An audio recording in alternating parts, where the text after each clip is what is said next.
मेरी हिंदी आपकी समझ में आएगी क्या की मराठी ज्यादा अच्छी दोन्ही समजाल ना. यालाच तर आपलं हिंदुत्व म्हणतात. जो एक दूसरे में भेद करते हैं उसको हिंदुत्व नहीं कहा जाता. इसे तो चाणक्य नीति भी नहीं कहा जा सकता, लेकिन कूटनीति होती है जो खुद के अपने स्वार्थ के लिए की जाती है और कुछ लोग कर रहे हैं. बहुत दिनों के बाद थाने में आया हूं. ऐसे नहीं कि पहली बार मैं गडकरी रंगायतन में आया, कई बार आया हूं. जैसे संजय जी ने कहा कि ये गडकरी रंगायतन भी आदरणीय बाला साहब जी की देन है. और मुझे याद है 68 या किती राजन असेल 68 69 67 साल असेल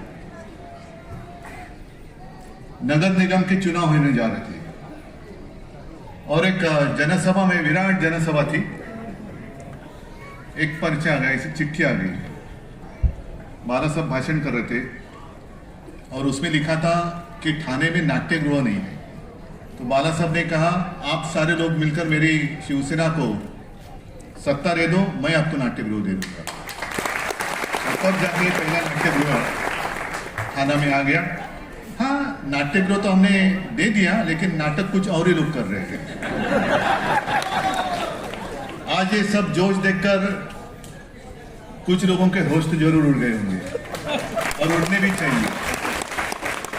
जिनको ऐसे लगता है कि मैं मतलब थाने नहीं, थाना और शिवसेना, और वो भी असली शिवसेना. असली इसलिए मैंने शब्द का उपयोग किया. अभी मार्केट में चाइनीज माल भी आता है. सिर्फ माल ही नहीं, अपने भगवान की मूर्तियां भी आती थी, अब भी आती है या नहीं पता नहीं, लेकिन उसी को हम भगवान समझकर पूजा करते हैं. ऐसे कुछ चाइनीज लोग बनावट, बोगस, गद्दार, वो अपने आप को समझते कि मैं शिवसेना से भी ऊपर हूं. नहीं, इतने ऊपर तो नहीं जा सकते. अगर उससे ऊपर जा रहे हैं तो जाएगा तो वापस नहीं आएगा.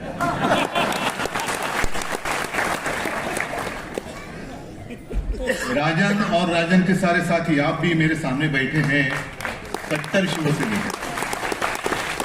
ठीक है, ये हमारी इम्तिहान है, परीक्षा है. चुनौती तो आती रहती है, लेकिन मैं चुनौती को कभी चुनौती नहीं मानता. चुनौती को मैं भी एक अपॉर्चुनिटी मानता हूं. आप सब बोलेंगे अरे ये तो क्या, इसका होश ठिकाने पे है क्या, इतनी चुनौती है तो भी ये आसानी से कह रहे हूं. बिल्कुल, परीक्षा तब भी होती है जब कठिन समय आता है. जो भी लड़ने के वक्त साथ रहते हैं वही असली साथी होते हैं, वही असली सैनिक रहते हैं. जैसे आप मेरे सामने रहते हैं, कुछ भी कोई भी दे दे. जो बात आपने कही ना, 50 खोके 50 खोके एकदम ओके. अरे जिस सरकार का जन्म ही खोके में से हुआ है तो क्या हमें न्याय देगी. फिल्म अभी आपने देखी, उसमें एक सवाल पूछा गया था कि अच्छा यूबीएल है, मला वाटलं यूबीटी आहे. स्पीकर वर शिवसेना ने और उद्धव ठाकरे ने उत्तर भारतीयों के लिए क्या किया, बताओ आप. अगर मैंने कुछ किया नहीं होता तो आप यहां आते क्यों. और जो भी प्रश्न या सवाल पूछने वाले हैं उसका उत्तर तो आप उत्तर भारतीय ही उसका उत्तर देंगे. मैंने कभी, हाँ, मेरी भी आवाज सुनाई थी. मैंने भी मुख्यमंत्री पद की शपथ ली थी और उसमें संविधान के आधार पर मैंने ली थी. और उसमें मैंने कहा था ये शपथ कि मैं किसी के साथ भेदभाव नहीं करूंगा, भेद नहीं करूंगा. आपस में लड़ाई क्यों करनी है. हाँ, यहां जो कुछ मैं कर सकता था कोरोना के समय में मैंने बिल्कुल किया. और इसलिए मैं हमेशा कहता हूं ये मेरा सौभाग्य है जो और किसी के नसीब में नहीं है. महाराष्ट्र की जनता मुझे अपने परिवार का सदस्य मानती है, मेरा सौभाग्य है. और इसमें सारे लोग आए. हिंदू तो ही है, क्या आप लोग हिंदू नहीं है. अच्छा, हिंदुत्व की बात करें तो हिंदुत्व का मतलब क्या है. मैं कांग्रेस के साथ गया, हाँ गया खुलेआम गया. आधी रात में जाकर चोरी छुपे मीटिंग नहीं की.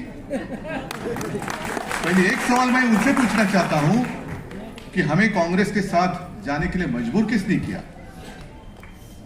बीजेपी के साथ तो हम थे ही 25 साल, 50 साल, 30 साल, शायद दुनिया के इतिहास में एकमेव गठबंधन होगा इतने साल से एक फेविकॉल से भी ज्यादा मजबूत से जोड़ से ज्यादा मजबूत जोड़ था हिंदुत्व के लिए। तो वो जोड़ वो किसने तोड़ा? पहले बीजेपी ने तोड़ा। और बीजेपी को ऐसे लगा तो जैसे ये लोग गए ना गले में एक बेल्ट बांध के, नहीं मेरे गले में पट्टा, हाँ ऑपरेशन हुआ इसलिए वो कॉलर पहननी पड़ती है, लेकिन वैसे पट्टे बांधने वाला आज तक कोई पैदा नहीं हुआ है और नहीं होगा। उनके बाला साहब का खून मेरे रग में है, रगों में खून है उनका। मैं कभी लाचार नहीं होगा, मेरा कभी गुलाम नहीं होगा। मैं झुकूंगा जरूर, लेकिन वो झुकूंगा आप सारे लोग जो मेरे हिंदू लोग हैं, सारे लोग मेरे अपने हैं, उनके सामने मैं जरूर झुकूंगा, लेकिन इनके सामने नहीं। मैं तानाशाही को कभी बर्दाश्त नहीं करूंगा। और मैं हमेशा कहता हूं हिंदुत्व है क्या, हिंदुत्व क्या है? मैंने तो हमेशा कहा है, जो मेरे पिताजी कहा करते थे, सिर्फ मंदिर में जाकर जो घंटा होती है ना, घंटा बड़ौनारा हिंदू, वो हमारा हिंदुत्व नहीं है। हमें तो आतंकवादियों को पीटने वाला हिंदू चाहिए, उसे हम हिंदुत्व। और ये लोग क्या करते, जैसे बीच में आप सारे लोगों को पता है, हमारी वज्रमुठ महाविकास आघाडीच्या सभा झाल्या होत्या ना आपल्या, सारे गोर गरीब लोग तिकडे आली होती, सब जाति के सब सारे लोग थे। इन लोगों ने क्या किया, जो बेवकूफ नकली हिंदू है उन्होंने क्या किया, दूसरे दिन जाकर उसमें गोमूत्र शिंपडलं का? अपवित्र झाले, माणसासारखी माणसं जमलेली त्यांना तुम्ही अपवित्र मानता? ये कौन सा हिंदुत्व है? जो हमारा हिंदुत्व है वो हृदय में राम और हाथ में काम, ऐसा हमारा हिंदुत्व है। लेकिन इंसान में जो भेद करते हैं, पवित्र अपवित्र, इनका हिंदुत्व झूठा है और इनके हिंदुत्व का जो झूठा नकाब है वो हमें खींचना है, वो हमें आपल्याला तो मुखोटा फाड़ून काढायचा है। क्या है हिंदू राष्ट्र? मणिपुर जो जल रहा है यही अपना हिंदू राष्ट्र है। आप सारे लोग बीच में एक जैसे मैं जब मुख्यमंत्री था तो हनुमान चालीसा, अरे जिस हनुमान ने एक सीता के लिए पूरे लंका का दहन किया, सीता हरण हुआ इसलिए रामायण हुआ, द्रौपदी का वस्त्र हरण हो गया इसलिए महाभारत हो गया।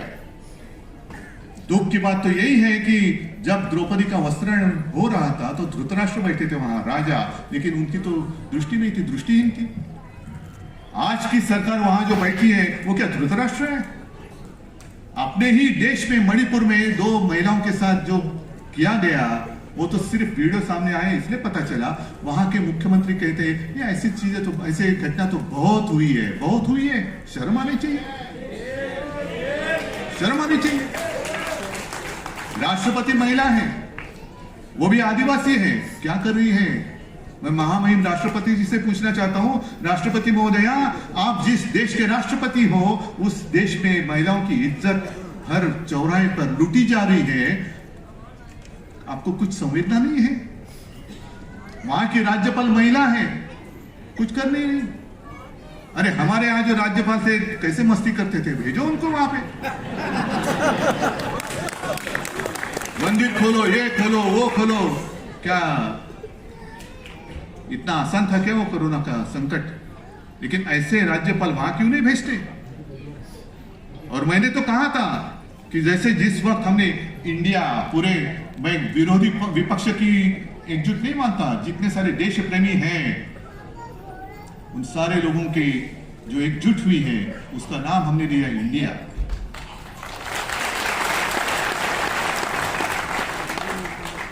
तो इंडिया की भी आलोचना हमारे प्रधानमंत्री जी ने की, उसकी तुलना उन्होंने इंडियन मुजाहिदीन।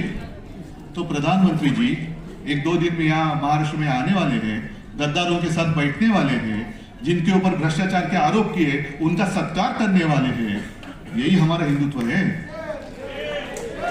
तो मैं प्रधानमंत्री जी से पूछना चाहता हूं, जब भी आप विदेश जाते हो तो प्राइम मिनिस्टर ऑफ इंडिया, एक देश की शान की बात होती है, अरे अपने देश का प्रधानमंत्री देखो, कौन है बाद में लेकिन देश का है। तो प्राइम मिनिस्टर ऑफ इंडिया का मतलब क्या है? आप इंडिया मेरे देश को वहां जाकर रिप्रेजेंट करते हो कि इंडियन मुजाहिदीन के प्रधान सेवक बनकर जाते हो? मुझे बताओ। ये आए हैं अपने प्राइम मिनिस्टर ऑफ इंडिया जो रिप्रेजेंट कर रहे हैं इंडियन मुजाहिदीन आतंकवादियों को, ऐसे होता है? इतनी आपकी सोच गिरी गई। और जिस हिंदू राष्ट्र की बात कर रहे हैं, इसलिए मैं भी एक कागज पे, जैसे संजय जी ने कहा, मैं भी 2 पंक्तियां लिख के लाया हूं। आज की देश की स्थिति कैसी है? खुलेआम महिलाओं के साथ अत्याचार हो रहा है। उस वक्त जब द्रौपदी का वस्त्रण हो रहा था तो भगवान श्री कृष्ण आए थे और उन्होंने उनकी लज्जा बचाई थी। लेकिन अब कौन बचाएगा? जो विश्व में पूरे ताकतवर नेता है, विश्वगुरु है, सुपर पावर, महाशक्तीचा बाप, आणि त्यांच्या राजवटीमध्ये महिलांची आबरू लुटली जाते, कसं त्यांची धिंड काढली जाते। कौन बचाएगा मेरे इन माता और भगिनी, जो माता और बहनें, उनकी इज्जत कौन बचाएगा? कौन आएगा? श्री कृष्ण। और इसलिए कुछ पंक्तियां जो मला वाटतं कवि उपाध्याय जी थे, उनकी कविता है, मैं खास करके लिख के लाया हूं क्योंकि गलती ना हो जाए। पूरी कविता पढ़ने जैसी है, लेकिन पूरी कविता ही नहीं पढ़ूंगा, 4 ही लाइनें। और उन्होंने लिखा है कि अब द्रौपदी क्या करेगी? तो उन्होंने द्रौपदी के लिए कहा है, सुनो द्रौपदी शस्त्र उठा लो, अब गोविंद ना आएंगे। अब गोविंद आने की उम्मीद छोड़ दो। गोविंद तो बैठा है अपनी आंखों पर पट्टी बांधकर धृतराष्ट्र जैसे। अब गोविंद ना आएंगे, छोड़ो मेहंदी, खड्ग संभालो। खड्ग संभालने का वक्त आया है अभी। खड्ग संभालो, खुद ही अपना चीर बचा लो। द्यूत बिछाए बैठे शकुनी, मस्तक सब बिक जाएंगे, 50 को के एकदम ओके।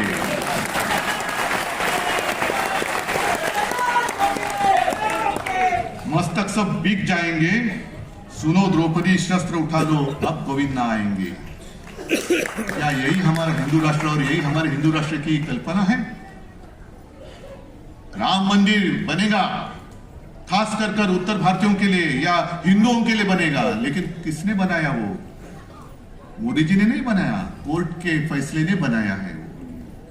जब बाबरी गिराई गई थी तो ये सारे बीजेपी के लोग, सारे, मैंने मेरे भाषण में कहा है कि सारे जितने सारे चूहे हैं ना, त्या चुह्यांच्या बिळामध्ये घुसले होते भाजपवाले, सब चूहे बाहर आए थे। तो एक पत्रकार ने चूहे को पूछा, अरे क्यों भाई, आप आपके घर में नहीं, क्यों नहीं? अरे क्या करूं, वो बीजेपी वाले घुसे, बाबरी गिर गई ना, बाबरी गिराई गई तो ये सब लोग भाग गए। त्या उंदराच्या बिळात लपणारे तुम्ही, जेव्हा मैं गया था वहां अयोध्या में, सारे लोग थे, राजन भी थे, संजय भी, और आप में से भी कई सारे लोग होंगे। मैं गया था, मुख्यमंत्री होने से पहले गया था, और उस वक्त मैंने मांग की थी कि एक कानून बनाओ और राम मंदिर बनाओ, एक कानून बनाओ, स्पेशल कानून बनाओ। ऐसे अभी कानून उन्होंने बनाया है, दिल्ली की जितने सारे अधिकार है दिल्ली सरकार के, वो उन्होंने छीन लिए हैं। तो ऐसे कानून बनाओ और राम मंदिर बनाओ। राम मंदिर के लिए कानून नहीं बनाया, जनतंत्र को खत्म करने के लिए कानून बनाया, जो अभी पारित होने जा रहा है आपके लोकसभा और राज्यसभा में मंजूर होने के लिए। तो कहां गई आपकी हिम्मत? क्यों नहीं कर रहे हिम्मत? मणिपुर भी मैंने कहा ना कि वहां शांति करनी है तो भेजो ना ईडी इनकम टैक्स सीबीआई को, भेज दो, वापस आते ही के देखो। और शायद एक बात हो सकती है, अमित शाह जी एक बार जाके आए, दोबारा भेजो, जितने सारे वहां के जो लोग हैं दंगा फसाद करने वाले, सारे बीजेपी में ले लो, मणिपुर शांत हो जाएगा। तो यही तो नीति चल रही है। जो मैंने बात की कि 2-3 दिन में 1 तारीख को शायद प्रधानमंत्री जी आ रहे हैं, मंच पे कौन होगा, फोटो देखो, एक अनोखी तस्वीर होगी, अगल बगल में कौन है, मैं भ्रष्टाचार को खत्म करूंगा। करो ना, करो। लेकिन जिनके ऊपर आपने आरोप लगाए 70,000 करोड़ के भ्रष्टाचार के, उन्हीं को लेकर आपने महाराष्ट्र की सरकार जो शिवसेना तोड़कर आपने बनाई थी, मजबूत थी, तो भी और मजबूत करने के लिए उनको तोडा। क्यों? और कोई मिला नहीं आपको? और कोई मिला नाही? म्हणजे असं काय आहे का की चिखल उगवायला दुसरीकडे असला तो मळ आणि भाजपाला आला की कमळ? का कमळ फुलवायला तुम्हाला मळ लागतोय? सगळे भ्रष्टाचारी दिखा, तू भ्रष्टाचार कर रहा है, आजा आजा मेरी गाड़ी में बैठ जा। भ्रष्टाचार की गाड़ी चल रही है, तेज बुलेट ट्रेन चल रही है, भ्रष्टाचार की गाड़ी। अरे भारतीय जनता पार्टी, आप नाम लेने के लिए शर्म आनी चाहिए, ये तो भ्रष्ट जनता की पार्टी हो गई है, भ्रष्ट जनता पार्टी। क्या आपका शासन है कहां?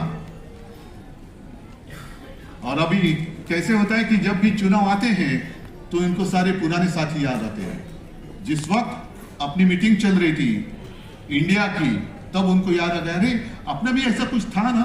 तो किसी ने बताया, हाँ था ना, क्या नाम था उसका? एनडीए। हाँ, तो चलो एनडीए की मीटिंग बुलाओ। एनडीए में कितने सारे लोग बैठे थे, सब आधे अधूरे। नहीं, आधे अधूरे इसलिए कहा कि मैं भी 2 मीटिंग के लिए गया था, पूरी शिवसेना मेरे साथ, मैं आज भी पूरी शिवसेना मेरे साथ ही है। लेकिन अब इतने ताकतवर हो गए तो भी आपको ऐसे तोड़ मरोड़ कर पार्टी मजबूत करने की क्या जरूरी है? मतलब आप में आत्मविश्वास नहीं है। आपको पता चला है कि 2024 के बाद आपकी सत्ता टिकने वाली नहीं है। मेरे जनता की जितने सारे देश प्रेमी लोग हैं वो इकट्ठा आकर आपको सत्ता से दूर करेंगे। क्या हमारा गुनाह क्या है? इंडिया का आपने संबंध आतंकवादियों से जोड़ा, तो क्या मैं आतंकवादी हूं? इतने सारे मेरे भाषण सुनने के लिए आए सारे आतंकवादी हैं। जो आपके साथ थे, ममता दीदी थी, नीतीश कुमार थे, सारे लोग क्या आतंकवादी है?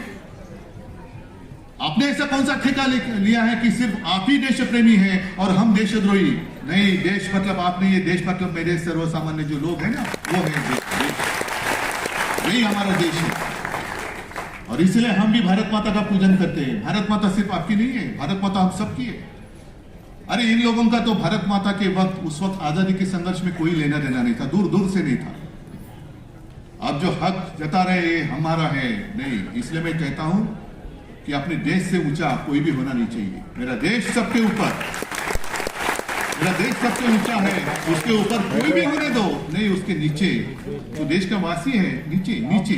देश से ऊपर उठकर देश की पहचान किसी व्यक्ति की पहचान से जुड़नी नहीं चाहिए। मेरे देश की पहचान देश कर ही रहनी चाहिए। अगर हम बाहर जाते, आप कहां से आए? मैं भारत से आया हूं, हाँ हिंदुस्तान से आया हूं, इंडिया से आया हूं। लेकिन हमारे यहाँ के गद्दार वहां कहीं गए थे तो उनको पूछा, ऐसे वही कहते एकदम सीना तान कर कहते, किसी ने उनको पूछा आप कहां से आए हो? तो उन्होंने कहा मैं इंडिया से आया। अच्छा, मोदी के देश से? हाँ। मोदी का देश क्या इन गरीब लोगों का देश नहीं है? गरीब लोगों का देश नहीं है ये देश, मेरे गरीब लोगों का है। देश की जनता का ये देश है। सिर्फ एक व्यक्ति का देश नहीं है, एक व्यक्ति कोई मालिक नहीं बन सकती।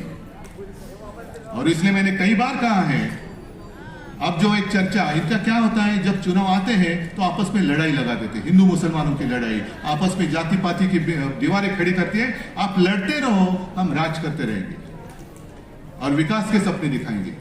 विकास, हम विकास कर रहे। क्या किया है विकास? विकास तो अंग्रेज भी कर रहे थे, तो क्यों हमने सबने उनको क्यों भगाया? हमें विकास चाहिए लेकिन गुलामी नहीं चाहिए, हमें आजादी चाहिए। क्या बात? आप हमें विकास का सपना दिखाएंगे और आपका गुलाम बनाएंगे, हम मंजूरी करेंगे, हम नहीं करेंगे मंजूर उसको। हम नहीं गुलाम होंगे, हमें विकास करना है और हमारे देश की जनता काबिल है अपना विकास करने के लिए। और आते जाते किसी ने मुझे एक कार्टून बताया, विकास की बात कर रहे हैं ना, तो एक कार्टून बताया। एक श्रीमान जी थे, वो अखबार लेकर खुशी में अखबार पढ़ रहे हैं, तो उनकी श्रीमती जी उनको कहती कि अजी सुनिए, ये जो तस्वीर देख रहे हैं ना, ये चांद्रयान जो आपने भेजा है अपने देश ने, उसने भेजी हुई तस्वीर नहीं, ये तो हमारे शहर का रास्ता है उसकी तस्वीर है। इतने गड्ढे पड़ गए हैं, इतने गड्ढे हैं, इतने गड्ढे हैं कि चांद पे जाने की जरूरत ही नहीं है। यहीं पे समझ में आती है कि चांद में कैसे होगा सब। और ये सब झूठी बातें, इससे अभी हमें जागते रहते सबको जगाना चाहिए। उत्तर भारतीय आप मुझे बताओ क्या किया है हमने आपके साथ ऐसा सुलूक कि आप जो एक साथ थे आज भी हैं, तो आप अचानक थोड़े से दूर चले गए, क्यों? जो फिल्म में बताए गए ये सच्चाई है। और उस वक्त कई सारे मतलब एसटी से हमने सारे लोगों को अपने अपने राज्य में भेजा था, उनके राज्य की सीमाओं तक पहुंचाया था। मैं तो केंद्र सरकार के साथ बात कर रहा था कि हमें ट्रेन दे दो, उसका जो भी किराया है मैं दे दूंगा, मैं मतलब सरकार दे देगी, नहीं। और लाखों लोग जो मजदूर थे वो आ गए सड़क पर, वो जहां भी गए उनका हमने एक कैंप लगाया, डॉक्टर दिए, उनके खाने की तजवीज की, सब सारी बातें की और उनको सही सलामत उनके घर पे भेज दिया। और इस वक्त आपने देखा गंगा की क्या हालत थी, वहां अंत्य विधि भी कैसे कुछ किसी ने किया भी नहीं, ऐसे खुलेआम मैदान में जल रही है चिता, कौन किसका क्या कोई किसी को पता नहीं, लेकिन जल रही है चिता, जल रही चिताएं जल रही है। ऐसी विटंबना महाराष्ट्र में मैंने एक डेड बॉडी के साथ भी नहीं होने दी और कभी मैंने झूठापन किया नहीं, एक आंकड़ा भी, एक भी मौत मैंने कभी छुपाई नहीं। जो है सच्चाई को छुपाओ मत, सच्चाई आज नहीं तो कल सबके सामने आ जाएगी। और इन लोगों ने क्या किया, खाली बजाओ, गो करोना गो, ढोल पिटो, एक मराठीत म्हणतात ना बेडूक उड्या मार, कोलांट्या उड्या मार, तर करोना जाईल। अरे कसा जाईल करोना? मंदिर खोलो, ये खोलो, वो खोलो, क्या खोलो? और मेरी आलोचना की जाती है, माझे कुटुंब माझी जबाबदारी, हे फक्त कुटुंबापुरतेच आहे। हाँ बिल्कुल, मेरा परिवार मेरी जिम्मेदारी है, सब मेरा परिवार है, पूरा महाराष्ट्र मेरा परिवार है, जिम्मेदारी मेरी है। मेरे परिवार की जिम्मेदारी मैं लेता हूं, पता नहीं आपके परिवार की जिम्मेदारी को और लेता होगा तो मुझे नहीं मालूम, लेकिन ये मेरा परिवार है, महाराष्ट्र मेरा परिवार है और उसकी जिम्मेदारी मेरी है, मैं हूं। और इसीलिए सारे लोग जो मुझे अपने परिवार का सदस्य मानते हैं, ऐसे नहीं मानते, एक रिश्ता जुड़ा है मेरा इनसे, एक रिश्ता जुड़ा है। आज आप लोग सारे इतने उत्साह में हैं, लेकिन ध्यान में रखो, क्योंकि आज तक मैंने अनुभव किया है। हम कहते हैं कि कभी वार्ड में किसी को पूछते हैं, अरे इसका ये जो एरिया इसका क्या, साहब यहाँ थोड़ा मुश्किल है क्योंकि यहाँ उत्तर भारतीयों की बस्ती है। और बीजेपी क्या करती है, आरएसएस क्या करती है? उत्तर भारतीय मतलब कहां से है? उत्तर प्रदेश से है, बिहार से है, झारखंड से है, और कहां से है? फिर जैसे आपण मराठीत बोलतो ना, घाटावरचा, घाटाखालचा, विदर्भातला, मराठवाड्यातला, फिर ठाकुर है, यादव है, गांव कौन से गांव का, फिर उसके उस बस्ती में वो बस्ती देखते कहां से आए हुए लोग हैं और वहां से किसी को लाकर आपकी बस्ती भी छोड़ देते हैं। और जो आपके साथ आपके गांव की बात करेगा, आपकी भाषा में बात करेगा, तो आप बड़े खुश हो जाते हैं, अरे मेरे मायके से कोई आया है, कैसे हो भैया, अरे वाह सब ठीक। और जब वोटिंग का समय खत्म होता है, वो भाई सब गायब। दूसरे दिन से उसके बाद में शिवसेना और हम, आप और हम दोनों एक दूसरे के साथ हैं, लेकिन ये आते हैं, आपको चुनाव के वक्त गुमराह करते हैं, उनकी राह बराबर वो माप लेते हैं और आपको छोड़ देते हैं। इतने सारे अब जब आएंगे तो उनको पूछो कि कोरोना के संकट में आप कहां थे, कोरोना के संकट में आप कहां थे, क्या किया आपने हमारे लिए? मैंने कहा ना, मैंने जो कुछ किया, आपका अनुभव है, मुझे कुछ बताने की जरूरत नहीं है, आपका अनुभव ही बोल देगा। लेकिन मैं आपसे अपेक्षा करता हूं कि आप लोग बोलेंगे मेरी ओर से कि अरे आप यहां आने की जरूरत नहीं है, हम उद्धव जी के साथ है, उद्धव ठाकरे के साथ है। अब तो जंग शुरू हो गया है, आने वाले दिनों में ध्यान में रखो कि हमें लड़ाने की पूरी कोशिश करेंगे। क्या उसको आप कामयाब होने देंगे? आपका भरोसा जो 24 घंटे आपके साथ रहता है, भले आप आपके घर से दूर आए हो, लेकिन क्या ये आपका दूसरा घर नहीं है? आपको यहाँ घर जैसी कुछ ऐसी बात नहीं लगती? तो जैसे वो आपका अपना घर है, वैसे आप आए हो साथ में मिलकर जो हिंदुत्व कहते हैं, उस हिंदुत्व की एकजुट हमें बताने की जरूरत है। उसी को तो कहते हैं वज्रमूल। और आप लोग अगर साथ में आएंगे तो मुझे पूछा जाता है कि क्यों आप सबको साथ में चाहते हो, क्या मोदी के खिलाफ हो? मैंने कहा मोदी या किसी व्यक्ति के खिलाफ नहीं हूं, लेकिन मैं तानाशाही के खिलाफ जरूर हूं। मैं नहीं देखना चाहता जो मेरी भारत माता है उसके हाथ और पैर में इनकी श्रृंखला फिर से एक बार पड़े। नहीं, किसी की गुलाम, मैं मेरी भारत माता को किसकी गुलाम नहीं बनने दूंगा। यही कसम हमें आज लेकर जाना है, क्योंकि उस वक्त पहले तो मुगल आते करते थे। मुगल मतलब अपने देश के बाहर के लोग, बाबर वगैरह सब, इसलिए तो बाबरी मस्जिद गिराई। फिर अंग्रेज आ गए, 150 साल चले गए, जनरेशन पीढ़ियां चली गई, फिर भी लड़ते रहे और बाद में आखिर वो दिन आ गया, अंग्रेजों को भी जाना पड़ा। अंग्रेज तो गए, तो अभी अपने घर वाले अपने सर पर कहीं ना बैठे, क्योंकि कोई भी हो गुलामी तो गुलामी ही होती है। और अभी मुझे फिर से दोहराता हूं, मेरी भारत माता को दोबारा गुलाम मैं नहीं होने देना चाहता। आप क्या चाहते हो? आप गुलाम बनकर विकास का सपना देख सकते हो?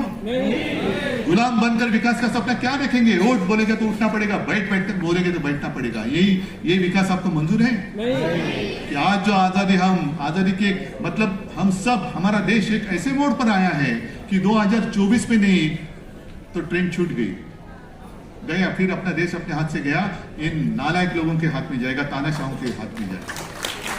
और इसमें मुझे पूरी उम्मीद है, उम्मीद नहीं पूरा विश्वास है, पूरा भरोसा है कि अब साथ में आप आए हो, साथ में ही रहेंगे।